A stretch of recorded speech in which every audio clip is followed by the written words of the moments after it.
I gotta make sure I choose my things wisely, cause my mouse be glitching out, bro.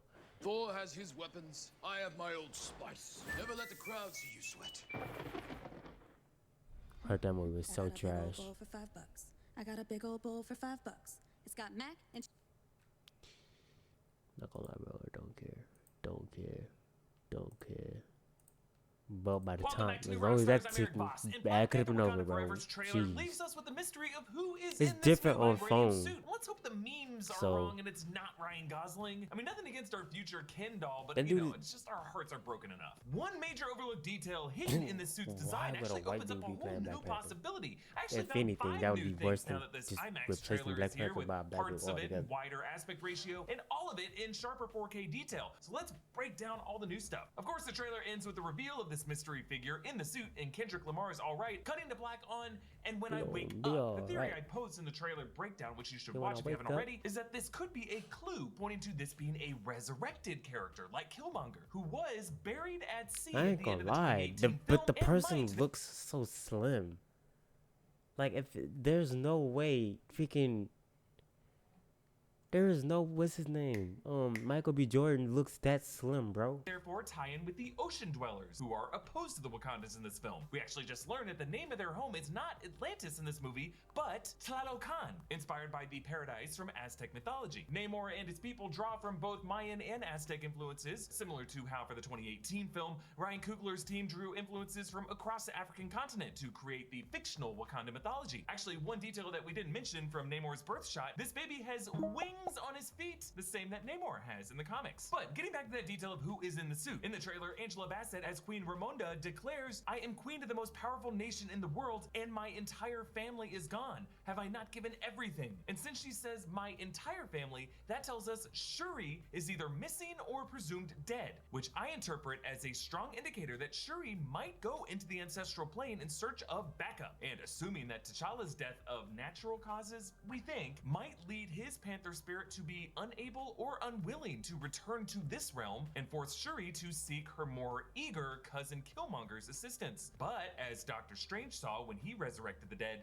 this might be a mistake that the living pay a brutal cost for, as Killmonger escalates his conflict with a scorched earth strategy, or rather we should say a flooded earth. But a huge detail is hidden in this mystery suit's design. We've been so focused on the looks shape so of the silhouette feminine. and comparing it to the various actors' physiques, but on the gauntlet there is an open mouth of a panther, its fangs jutting into the forearm. These may remind you of the panther head gauntlets that Shuri wields in the final battle of the 2018 There's no film, way which it's fired not. concussive blasts Oh my that gosh. retracted Killmonger's Every time I see the vibranium. So at the very CGI least, of this Black design Panther, detail it suggests just. that Shuri designed this suit, which does make sense. I She hope is the designer CGI behind is all way the better, sleek bro. tech that we see, from the more subtler suit that T'Challa chose to the more pronounced golden suit that Killmonger chose. Really, this final trailer shot has invited us to consider all possibilities, from Killmonger to Shuri herself, to the theory that this could be Ramonda, either a flashback to a past conflict with Namor's people, perhaps the origin of the bad blood between the kingdoms, or hell, maybe even the present day. I mean, based off of this trailer, Angela Bassett has some fighting spirit. But another detail we should point out is the object beside Ramonda on the armrest of the throne earlier in the trailer, which I speculated could be made of vibranium. This now looks like it is in the shape of a conch shell. I think it'd be sick to have the conch shell made of vibranium to represent these two kingdoms being the only sources of vibranium on the planet. This could have been sent to Wakanda as a warning, or a ransom note, or perhaps a totem representing a past truce between the kingdoms. Maybe a means of communication between the kingdoms, like the red phone in the Oval Office with the direct line to the Kremlin. Don't tell me a conch shell can't be a telephone. When you put them to your ear, you hear the ocean, and it's because Namor wants to talk. When you rewatch this trailer, it is just impossible to ignore the signs that Nakia might be playing a bigger role than it seems. Lupita Nyong'o was the first member of the cast introduced by director Ryan Coogler at Comic-Con after he reflected back on being in Hall H in 2017 to introduce the first Black Panther. He talked about how the late Chadwick Boseman was positioned directly to his left, and how Chadwick opened his hand to place it on his shoulder. And this trailer ends with a new Black Panther figure opening their hand, and now on that Hall H panel, who was to the left of Ryan Coogler? Lupita Nyong'o. And the trailer opens with, of all characters, Nakia, who only appears once more right around the midpoint, and then the trailer bookends with a mystery figure. I know it seems like I'm obsessing too much about the editing of this trailer, but I'm only doing so because the Disney editor who actually cut this, Andrew Hegley, guested on Batman Beyond with Kevin Smith and Mark Bernardin, and Kevin Smith, my hero, blew my freaking mind by shouting us out. I think they do some pretty good deep dive video work, man. That guy Eric Voss, very entertaining. plug for the new Rockstars. Holy shit, thank Wait, you, what does my that have to man. do with the Obviously, I'm a huge fan of everything you do. editing? And for everyone watching, I highly recommend you watch their full episode because it's just super insightful and entertaining, especially because this trailer editor specifically went into his approach with cutting trailers to music. And he talked about how the Thames cover of No Woman No Cry and Kendrick Lamar's All Right form a dialogue, and how those opening and closing statements were totally intentional. Where is music in it for you? Is that the first thought or later on? It is the beginning and end. It is everything. Now, Higley has cut the initial teaser trailers for Shang-Chi, for Eternals, for Star Wars Andor, and The Mandalorian, and he said he thinks of these as dreams. I like to think of trailers as especially teaser trailers, which are more mood building. If you watched a movie and then you fell asleep and you had a dream about it, the trailer's the dream you had. And I feel like that captures and again, it all starts with, in this particular case, it starts with Ryan and then Ludwig figuring out that song, No Woman No Cry. So, if you see a connection between this trailer opening with Nakia and then fading black on Nakia, and then all this imagery in between being edited as a dream, and then ending with a mystery figure cutting to black on the words, and when I wake up, yeah, there might be something there. Now, if this interpretive poetry analysis isn't enough for you, the visual trailer evidence is to so support this beautiful, bro. interpretation, folks. I pointed out that shot of the Wakanda necropolis that Ramonda and Shuri are approaching in that funeral march. A march, by the way, that if you look closely at that overhead shot, Shuri is carrying T'Challa's Black Panther helmet there. I know, just more and more reasons to cry here. But that gate shows Bashenga with Bast. But then to the right, there is a female companion with another feline that I think might be Sekhmet, the other feline deity that T'Challa mentioned in Civil War. In my culture, death is not the end. It's more of a stepping off point. You reach out with both hands and bust.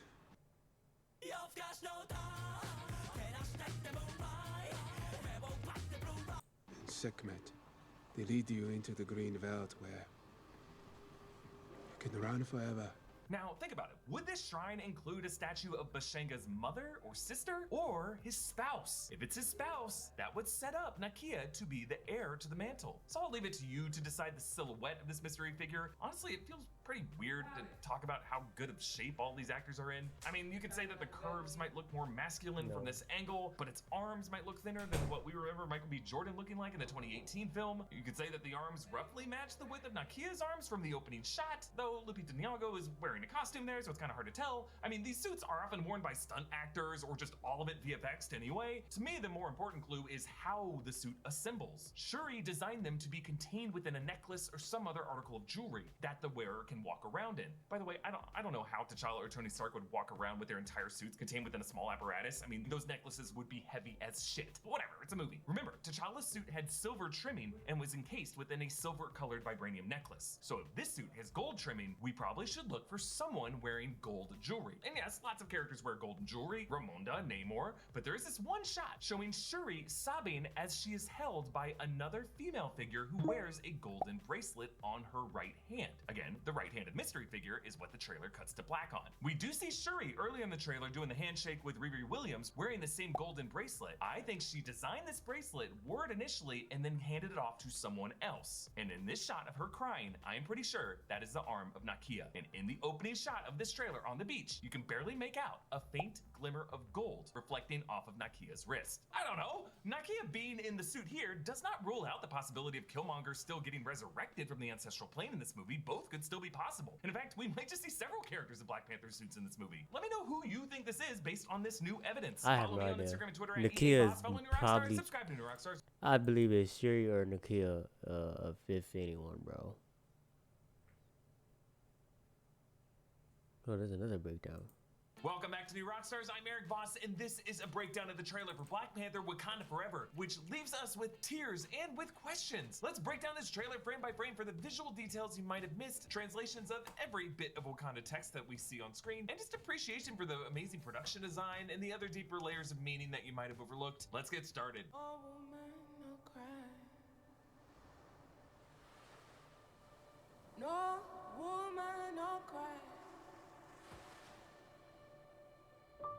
Little darling, The trailer opens with No Woman, No Cry by Bob Marley and the Wailers, but here covered by Nigerian singer Tems. Bob Marley's lyrics are often misinterpreted as, if you have no woman, there's nothing to make you cry, but that's not the truth. It's not a song for men, it's really a song for women. It means, woman, don't cry. Wailers bassist Aston Barrett in 2012 explained that the song is really about the strength of women and encouragement to be like a lion, with or without a man. And Barrett encouraging women to rise up as lions applies to the women of this movie. Nakia, Shuri, Ramonda, Okoye, Aneka, and Riri Williams. That despite their tears, they can still be strong feline warriors in their own right. Nakia stands on a beach with a Mayan pyramid behind her. These types of pyramids and ruins can be found throughout Mexico along the Yucatan Peninsula, and the Atlanteans in this film are going to be connected to ancient Mayan culture. Namor actor Tanaka Huerta told Vice that he had to learn a language for this movie that was based on ancient Mayan. We'll talk more about how that affects the plot of this movie, but let's move on. Don't shed no tear. No woman, no cry. I can't wait to see this movie, bro. Like, I'm just so invested into this trailer, bro. I don't know like how many times I'm gonna see it, but I feel like I'm gonna have the same chilling reaction every single time. Gotta get him changed. Especially like when you just think about how like Chadwick is actually gone, bro. Like, it's just ridiculously, bro. Get this sad stuff off my screen, bro. We're pressing ad, bro. So here, Ramonda sits upon the Wakandan throne, flanked by the Dora Milaje, and the floor of this room that she shares with the other tribe elders is the exposed red clay floor of Mount Bashenga. This throne itself bears the Wakandan letters that translate to wisdom and loyalty. And notice how Ramonda appears to have a chunk of vibranium ore on her armrest. Maybe the conflict in this movie has to do with vibranium as a natural resource that is being plundered, both from the Wakandans and from the Atlanteans. To the left, in blue and purple, is Dorothy Steele as the elder of the merchant tribe. Returning from the 2018 film, Dorothy Steele passed away at age 95 in October 2021 after completing her work for this film. In the streets of Wakanda, citizens dance in white clothes. White is what Wakandans wear when they are in mourning. Ramonda and Shuri were both wearing white to mourn T'Chaka's death at the beginning of the 2018 film. A comfort for your loss.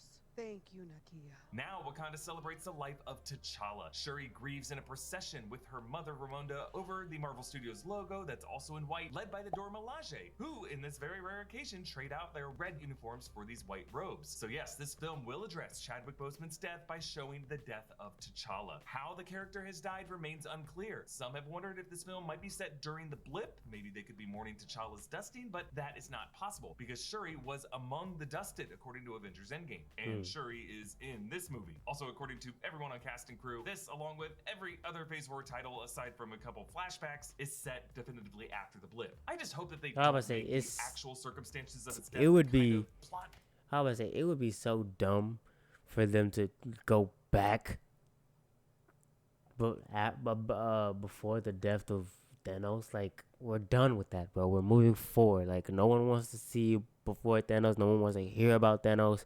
Like, if that was the case, then Thanos would be the main topic of the movie. We're done with Thanos. No one wants to hear about Thanos, bro. Point to the movie. Like, this movie does not have to be a conspiratorial mystery to solve how T'Challa died, but rather a story about what people do after in his absence. Now, the gate that they are headed toward has a statue of Bashenga. Bashenga was the first Black Panther and Wakandan king who united the tribes of Wakanda and the one who first consumed the heart-shaped herb to come into communion with Bast. Here you can actually see Bast sitting at Bashenga's feet. But then notice the figure to the right. That is a female figure. Could it be Bashenga's wife, his sister, his daughter, his mother? There is another feline sitting at her feet, which I believe to be Sekhmet. Bast is derived from Bastet, the Egyptian feline goddess, the more peaceful of the pairing that also includes the more aggressive feline deity of Sekhmet. T'Challa actually mentioned both of these in Civil War. In my culture, death is not the end. It's more of a stepping off point. You reach out with both hands and Bast and Sekhmet. They lead you into the green veldt where you can run forever. And by green veldt, I think we all assumed that that was the ancestral plane, but this green garden may actually be the green veldt on this side of the plane, the one that leads to the ancestral plane. This appears to be the Royal Cemetery, aka the necropolis of Wakanda. So as the past couple titles of the MCU have started to explore how certain superheroes are avatars of deities, and how those deities are actually represented in the Marvel Universe and Omnipotent City in Thor: Love and Thunder, including someone who we thought was Bast, and a white-furred feline figure that I think might be Sekhmet, this film may now expand this kind of mythology to include both the Black Panther and Bast and an ancestral female companion empowered by Sekhmet. Moving on. I love the way future. You can't forget your past.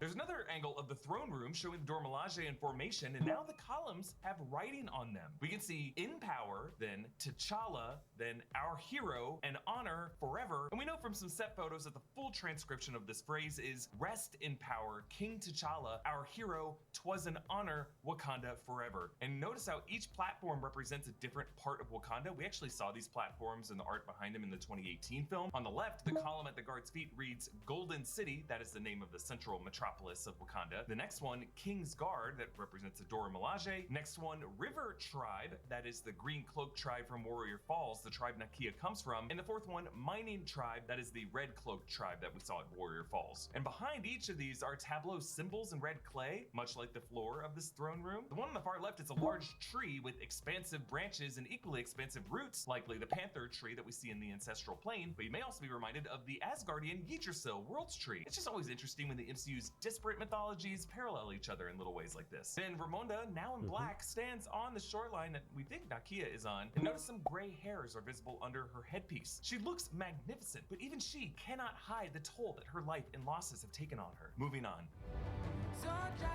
Tallulah, come More on, but ads, have to bro. leave.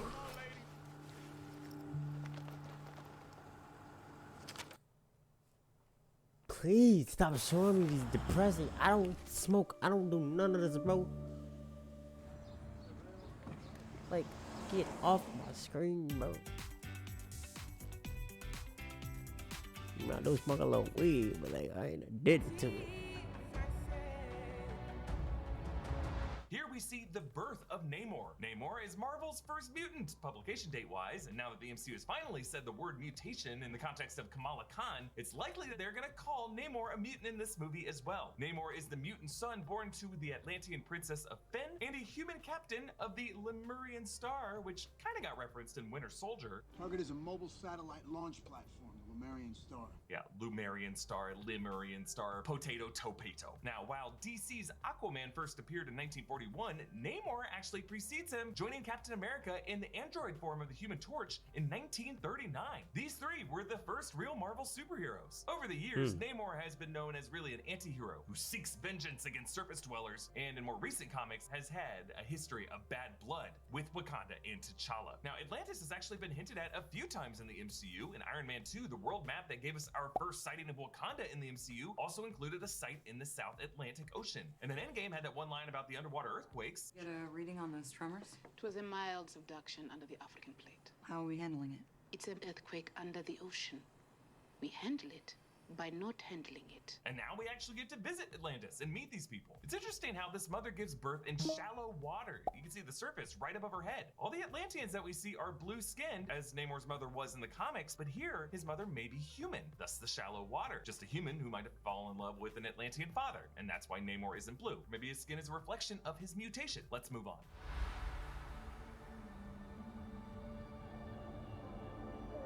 That is such a beautiful shot, bro. This trailer is filled with beautiful shots. This movie is gonna be aesthetically pleasing, if not anything else. If not anything else. A large orb of light underwater. What is this? I'm wondering if this could be an underwater explosion that Namor is just turning away from in slow motion. Maybe one of those mild subductions that Okoye brushed off, but was actually I don't think so. It looks too still. Mining away at Namor's home. Namor wears a It looks ceremonial way Mayan too still headpiece for with a jaguar head, making Namor parallel to the. It looks way too still to be like. Yes, it's in slow motion, but him turning around, we'll see some movement from that explosion, bro. Like, so I don't think that's Black what it is. Panther, but with the It would ferocious make no feline of sense. Central If America. it is, A then helicopter how? approaches a human research vessel, but this isn't a purely scientific mission because a guard is Dude holding would a have to freaking be, mission. dude would have to be moving faster than sight itself to be moving faster than an explosion underwater, bro. Machine gun, and this dive is occurring at night. If you want to see stuff under the ocean, why wouldn't you just go during the day? Yeah, this is not a harmless academic trip, my friends. This actually might be the human intervention that aggravates Atlantis and puts Wakanda in an awkward situation, as Wakanda, unlike Atlantis, opened up to the world community, and thus, from the Atlanteans' point of view, might have made themselves culpable every time the humans do something stupid. Moving on.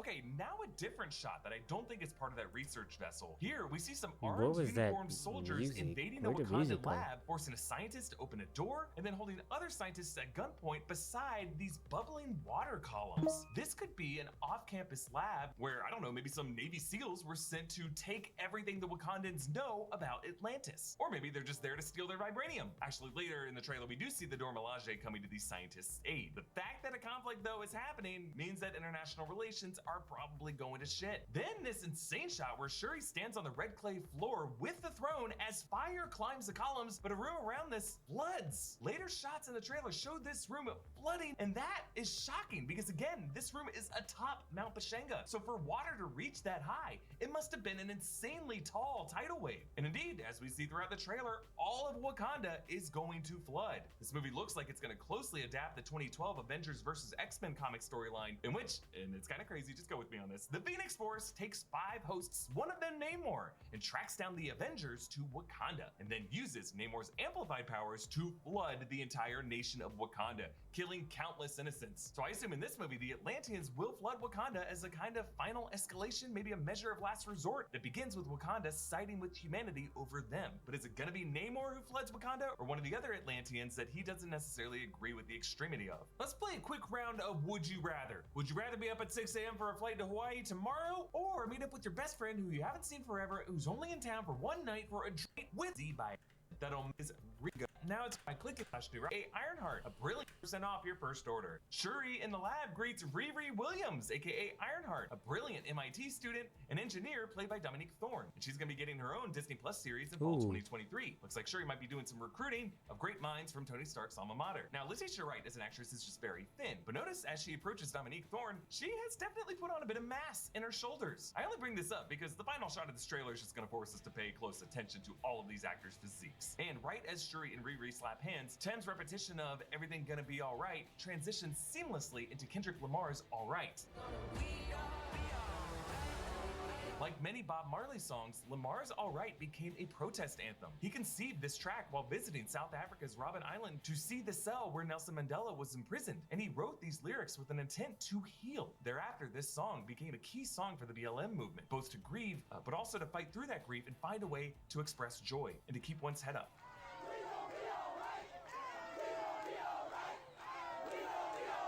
And I love how both of these songs in this trailer work together to try to comfort us, to try to keep us strong. Let's move on. Vaping was just constantly There's veering me so towards many distraction. ads in this video. My schoolwork, My will to be healthy. my self-worth. And why So are addicted. all of them about Control of me. It leaves you jewels, with bro? nothing. Or vaping, whatever. Nicotine. We're in his territory now. It'll be you versus him. Oh, and I can't skip none of these ads, bro.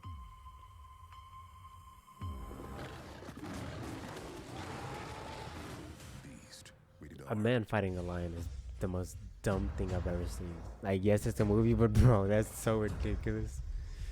I am queen of the most powerful nation in the world, and my entire family.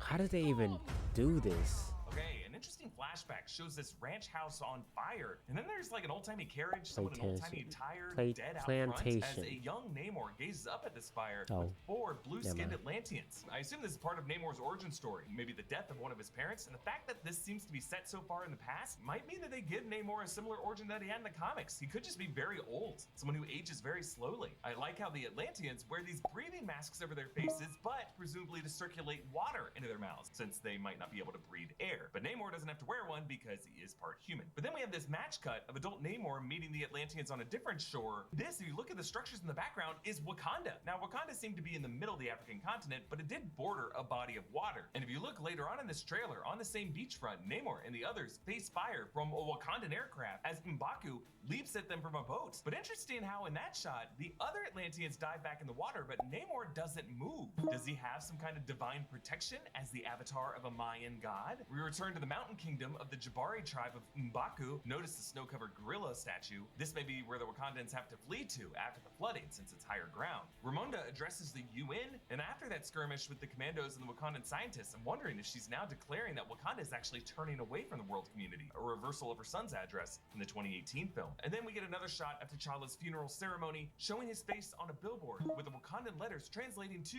"The Panther King forever lives in us and rests," with an unseen "with," and the last word is blocked out, but I see an ES, and based on the spacing, I think it's ancestors. So the Panther King forever lives in us and rests with the ancestors. Then there's the yellow building below that is selling Wakandan something. Can't really make it out. Let's move on. Have I not given everything? Ironheart. Now that part of the trailer makes complete sense.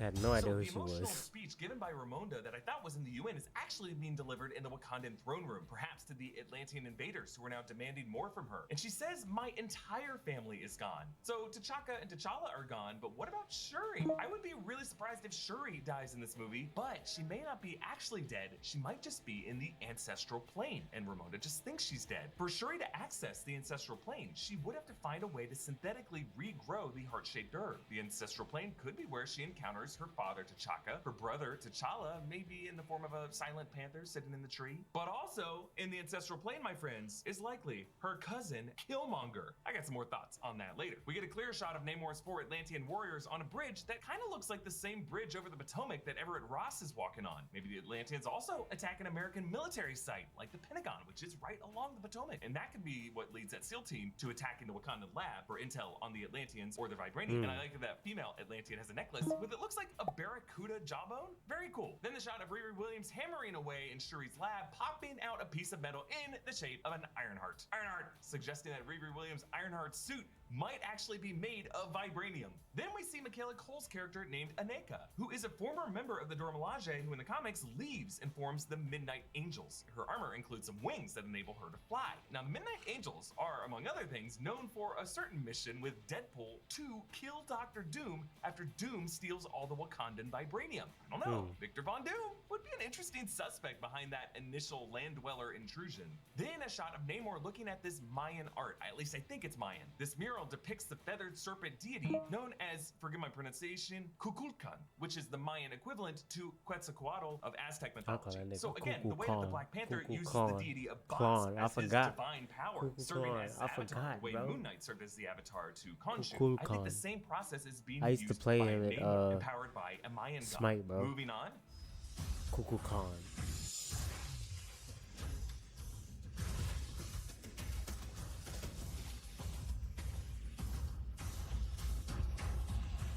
So Okoye fights the Atlanteans on that bridge that I mentioned before. Their spear strikes pushing her back toward the water, you should note, until she plants her spear in the concrete. Then some shots of a street chase of the motorcycle in a red car, and then another shot from within that red car shows a drone plane crashing into a line of police cars. Then a close-up of Namor with a necklace of pearls, or could those be Kamoyo beads? Probably pearls, but they also kind of look like Kamoyo beads. I just really think the Atlanteans may have their own supply of vibranium, and that is why they were initially targeted. Namor, or some other Atlantean, descends into this throne that is encased in the jawbone of a shark. I love how the top of the jawbone has 2 rows of teeth, because sharks shed their teeth. And then a Wakandan versus Atlantean sea battle. Dozens of Atlanteans surrounding a vessel in a coordinated strike, and then the Dora Milaje leap off that deck, tethered to knock them off the side. This is gonna be such a fire scene. And I want to know what kind of ship this is. Why are the Wakandans venturing out in the ocean? I have a theory for why they may be setting their sails in the final section. And when I wake up, let's go again. One more. なんかよ。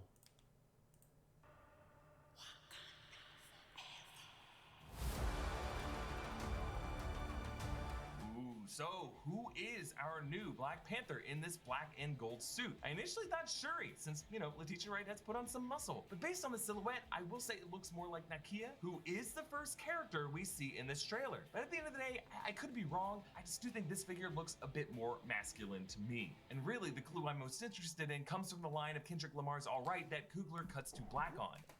I really want to know what about this figure makes him think it's more masculine. I'm a slim nigga myself, a very slim nigga. But when you compare regular slim niggas to Marvel slim niggas, they have weight. They literally build up all of their characters. Peter Parker started slim and then he gained weight, you know, and now he's like hella muscle, bro. So when you put that into perspective, there is no way that a Marvel would have someone, and I already know since we watched the last video, I already know he's gonna say Michael B. Jordan. There's no way Michael B. Jordan is this. Look at the calf muscle, bro. Look at the ankle, bro. Look at the wrist, bro. Look at the forearm, bro. Like, nothing about this screams masculine in the slightest way possible. What? I love new Rockstars, but this has to be the dumbest take ever. The dumbest take ever. Like, I can't even fathom how this man thinks this is a masculine body. Really, the clue I'm most interested in comes from the line of Kendrick Lamar's All Right that Coogler cuts to black on. And when I wake up... Yes, when I wake up. If the reason Ramonda considers Shuri dead is that Shuri is in the ancestral plane, recruiting cousin Killmonger to wake him up to resurrect him, that could be how we get Killmonger back in the suit. Remember, Thor Love and Thunder's post-credit scene showed Jane Foster and Heimdall in Valhalla, another MCU afterlife alongside the ancestral plane in the Egyptian underworld. Thanks for a spoiler, and nigga. the reason Damn. we saw Jane and Heimdall again, I think, was to indicate the possibility of reincarnation or resurrection in this universe. Remember, Killmonger was buried at sea. Just bury me in the ocean with my ancestors that jumped from the ships, because they knew death was better than bondage.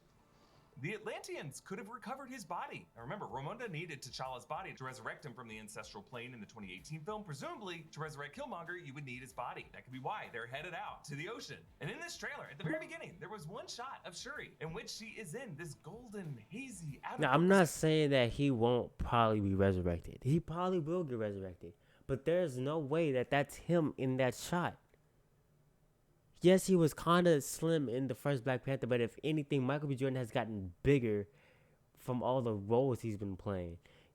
There's no way he can look like that, and he's not gonna lose weight for a Black Panther movie, bro. Like, it doesn't add up. Like, it just doesn't, bro. Like, at all. Crying. What is making her cry? Who is she seeing? And he's way slimmer than he was in the first one, if that is him. Perhaps she could be in her ancestral underworld, waking up a warrior to help her reclaim her home. Now, so much attention has been paid to who's in the suit that some have overlooked the context of this moment. Someone out of focus is climbing back to their feet on this beach, framed in this panther's claws. Now, I assume...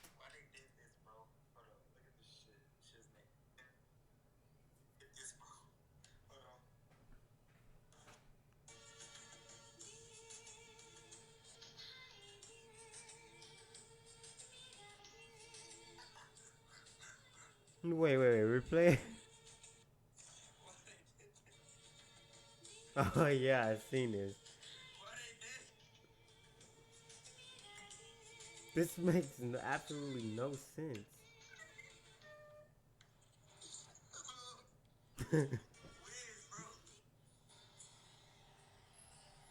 Oh man.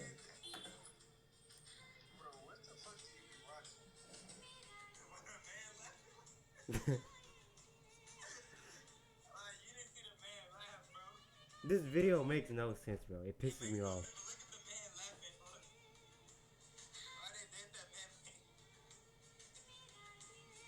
I thought he was crying.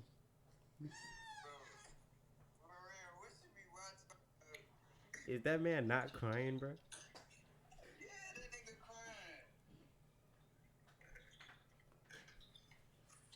Alright, I gotta go. I'm reacting to something right now.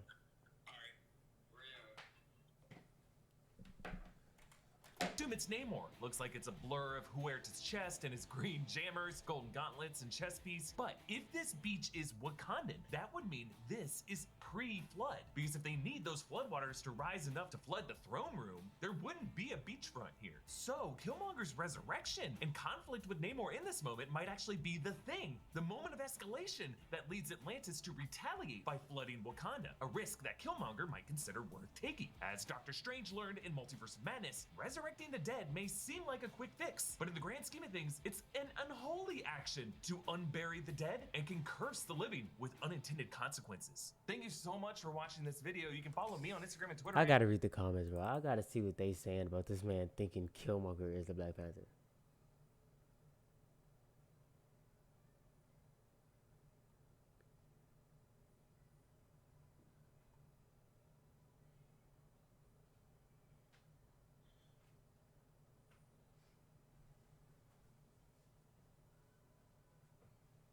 No one's even talking about it.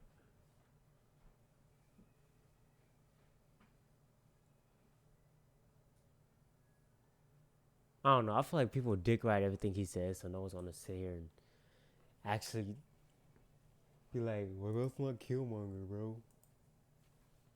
I'm gonna say a nigga fuck. The fuck. The fact. The fact you moved her. Bro, come on. What is going on with the internet, bro? I'm trying to back out my logo. Alright, I don't know what else to react to, bro. How am I only 2 hours in? It feels like I've been streaming for 5, bro.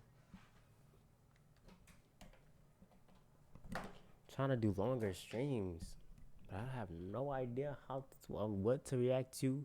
Played Multiverse. Don't feel like playing Multiverse no more, bro. Don't have any other games on my PC right now, bro. If y'all have something for me to react to, type it in the comments. Let me know. Give me something to react to, bro. Give me something to watch. Subscriptions dry.